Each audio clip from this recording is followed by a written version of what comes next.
Hello, it feels like it has been a very long time since my last post, and really it's only been about 2 weeks.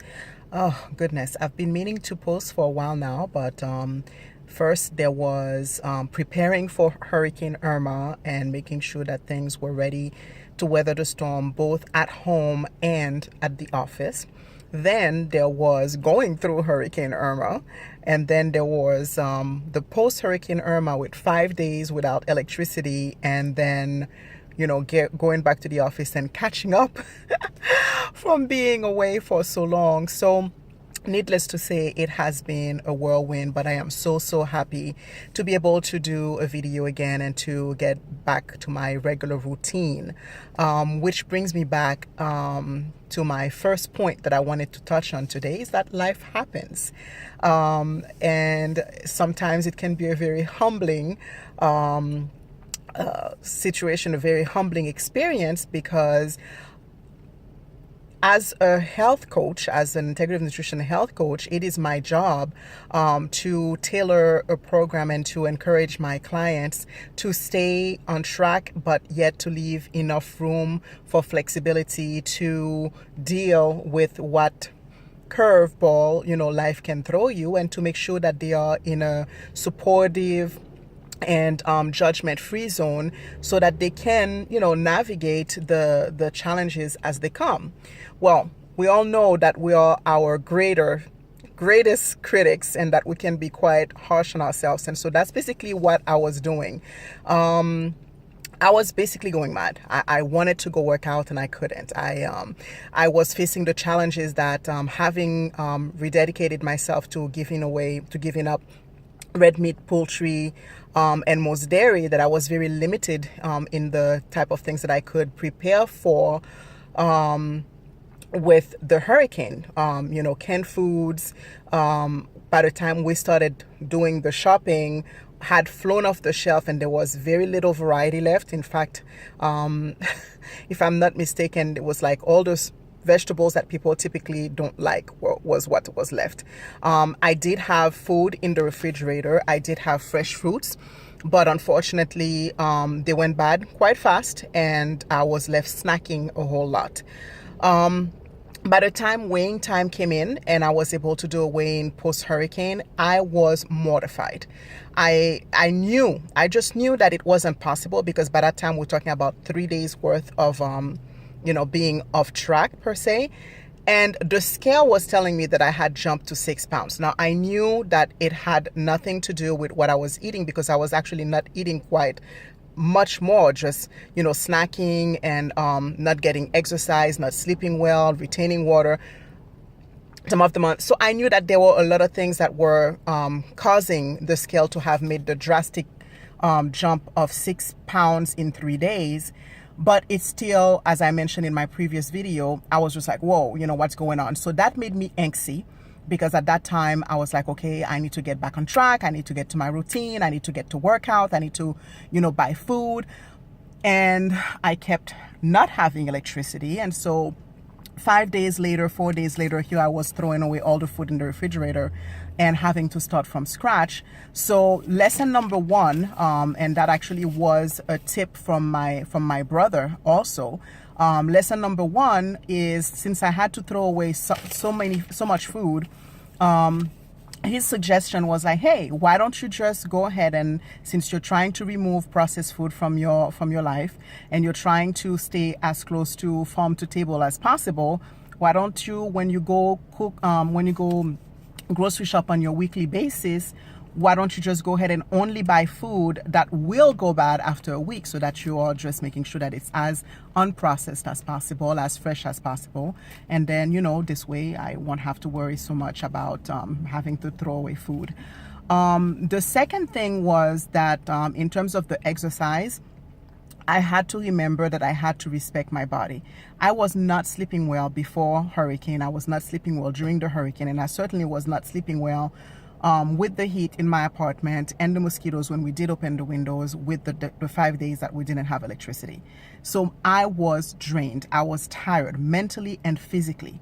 And so my workouts were suffering. It was hard for me to do, or it was like I really mentally did not feel like doing it. And I had to respect that. I had to respect that at that particular time I was going through limitations.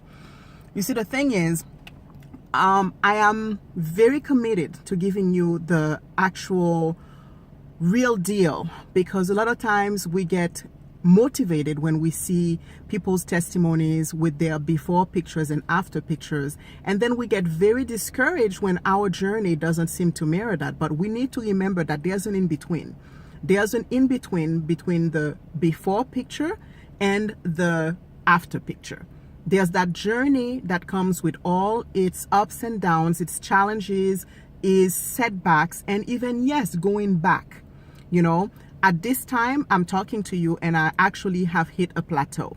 And I know that my routine being interrupted may have had something to do with it, but I also know professionally that sometimes you will hit plateaus. And you just basically have to tweak your workouts, tweak your nutrition a little bit, making sure that you are reevaluating so that I can make sure that I'm sleeping properly, managing my stress properly, you know, drinking enough water, getting enough rest, all the stuff, you know.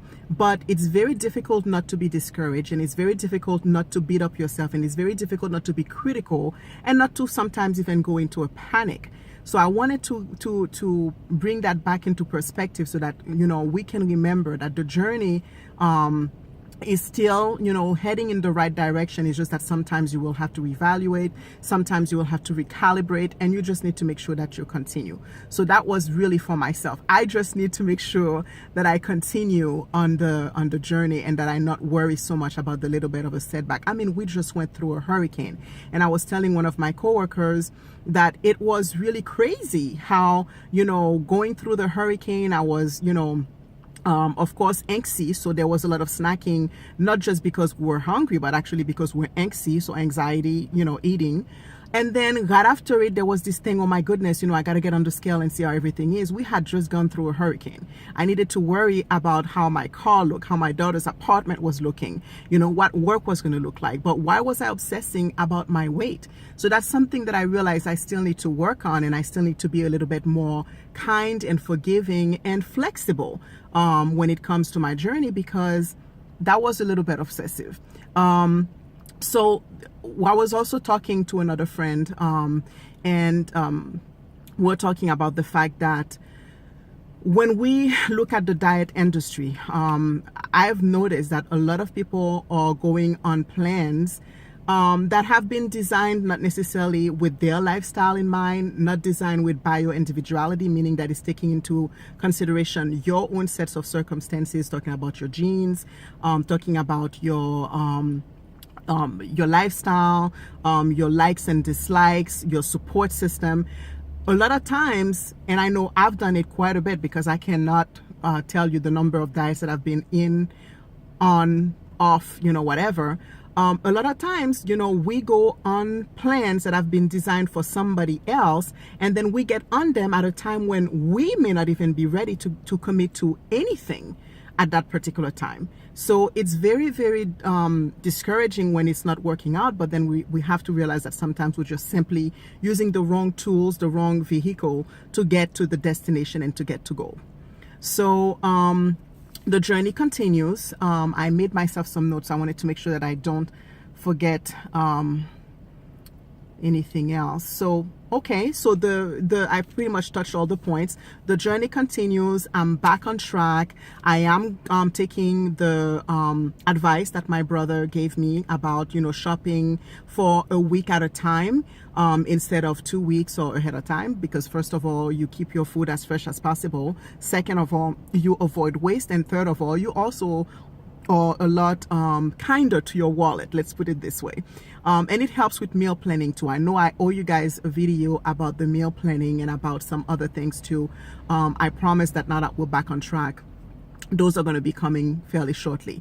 So if you like what I've shared and you would like to share with others, please feel free to do so. If you'd like to check out more videos like this and to get some more information about how I'm doing and how the progress is going, getting into November, please feel free to like, to share, to subscribe. The YouTube channel is Kat's Wellness Journey, and that's K, the @S, Wellness Journey. To your health and mind, talk to you soon. I am so happy to be back. And Sunday, right around the corner, here we go soon again with weigh-in, and I hope to have some pretty exciting news for you guys.